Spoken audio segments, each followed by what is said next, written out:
Last night, supporters of Kentucky's Republican Senate candidate Rand Paul attacked a supporter from MoveOn.org. They dragged her to the ground, then the Bourbon County coordinator for the Paul campaign stepped on that supporter's head. In our fourth story, the victim, Lauren Valley, will join us in a moment. Meantime, the Paul campaign makes its slow progression from one unacceptable reaction statement to another.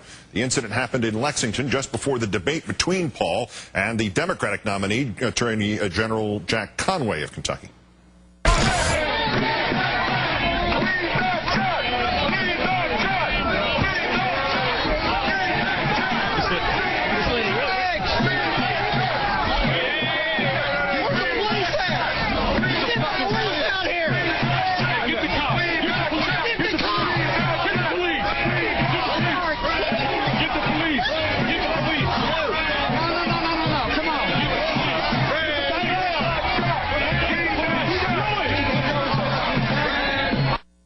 Today, Tim Proffitt, the Bourbon County campaign coordinator for Paul, admitted that he was the man who stomped on Ms. Valley's head.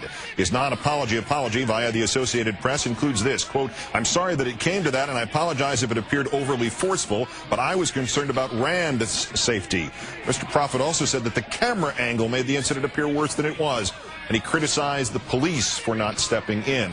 Police have now issued a criminal summons for Mr. Proffitt to appear in court, where a judge will decide if charges are warranted. The second attacker, the one most responsible for wrestling Ms. Valley to the ground, has been identified on the blogosphere, but we're awaiting formal confirmation of his identity.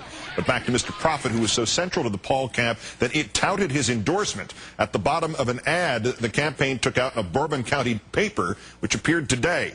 And the Paul campaign's first statement on the matter shortly after midnight tried to blame both sides. It reads in part, "We understand that there was an altercation outside of the debate between supporters of both sides, and that is incredibly unfortunate." Speaking for himself today, Mr. Paul did not fare much better.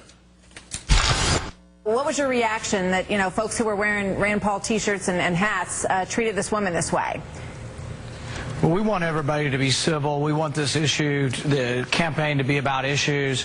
I will tell you that when we arrived, there was enormous passion on both sides. It really was something where you walk into a daze of lights flashing, people yelling and screaming, bumping up, and there was a bit of a crowd control problem. And I don't want anybody, though, to be involved in things that aren't civil. I think this should always be about the issues, and it is an unusual situation to have so many people so passionate on both sides jockeying back and forth, and it wasn't something that I liked or anybody liked about that situation. So I hope in the future it's going to be better. The Paul campaign released yet another statement this afternoon. The campaign, quote, "is extremely disappointed in and condemns the action of a supporter. The Paul campaign has disassociated itself with the volunteer and once again urges all activists on both sides to remember that their political passions should never manifest themselves in physical altercations of any kind." Joining me now, as promised, Lauren Valley of MoveOn.org. Thanks for your time tonight, Lauren. Thanks for having me, Keith. How are you feeling? I'm pretty sore, but I still have a little headache. I'm doing okay, though. Tell us what you were trying to do before what was captured on videotape, and then what happened. Sure. I've been in Kentucky for the past 2 weeks working on a project, on a MoveOn project called Republic Corp, which is a conglomeration between, a fictional conglomeration between the Republican Party and corporate America, and I actually should say satirical because it's not really fictional.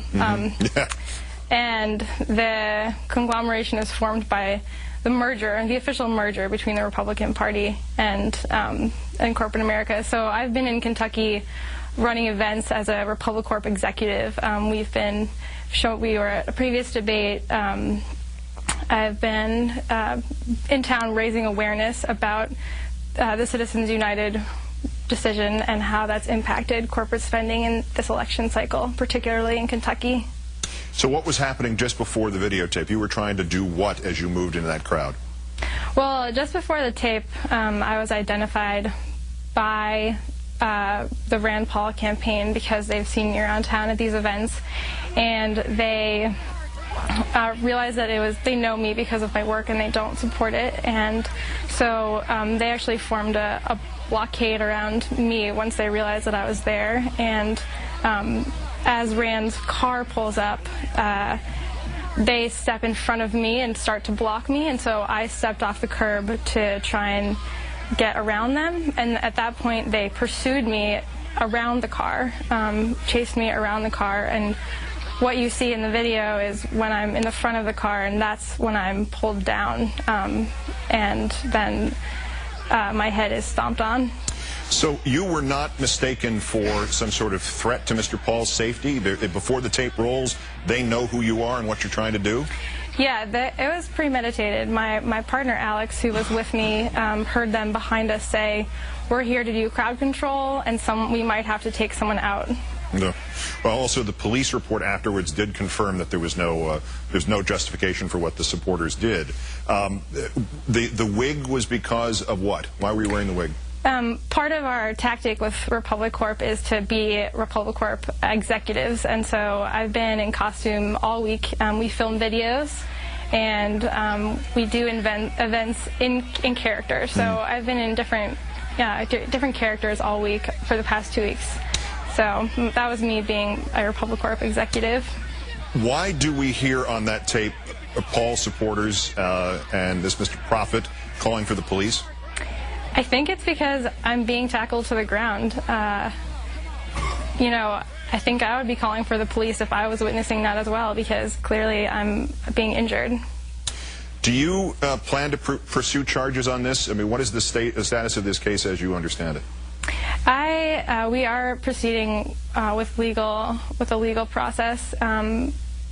As far as I know, there's been a summons issued, and there will be a court date set. I plan to see the process through. I think that it's very important that people be held responsible for this sort of behavior. This is really an aside, but it's too ironic to not let pass, and I know if you can't answer this, you probably had other things to be concerned about at the time. It appears as if the man who actually threw you to the ground was wearing a "Don't Tread on Me" button. Could you see? Is that true? Well, I couldn't see much at all at the time, but I think that that's true. And, you know, I think that what is important to say, since we're also concerned about freedom, is that none of us can be free if some of us are oppressed. The Paul campaign, Mr. Paul today himself, in that really inarticulate statement, have implied that you or other so-called activists have done something wrong here. How do you respond to that? You know, they're really concerned with the Constitution, and my First Amendment right is freedom of speech, and that's exactly what I was exercising. I was there with a sign, and simply wanted to have that sign be seen, just like the hundreds of other people that were at the event. So I can't really see anything wrong with that. All right, so that brings us to a concluding question. You were not trying to hand anything to Rand Paul? You were not trying to get to Rand Paul? You just wanted to hold up a sign? No, I just wanted him to see it. You know, part of what we do is get the Republic Corp logo in the same shot as our employees. I was holding an Employee of the Month award as Rand is on Republic Corp staff as part of our satire, and so I was interested in him seeing it and getting a shot, but I certainly had no intention of harming him, contacting him at all. Lauren Valley, move on. We're glad that you're okay, relatively speaking, and thanks greatly for your time tonight. Thank you so much, Keith.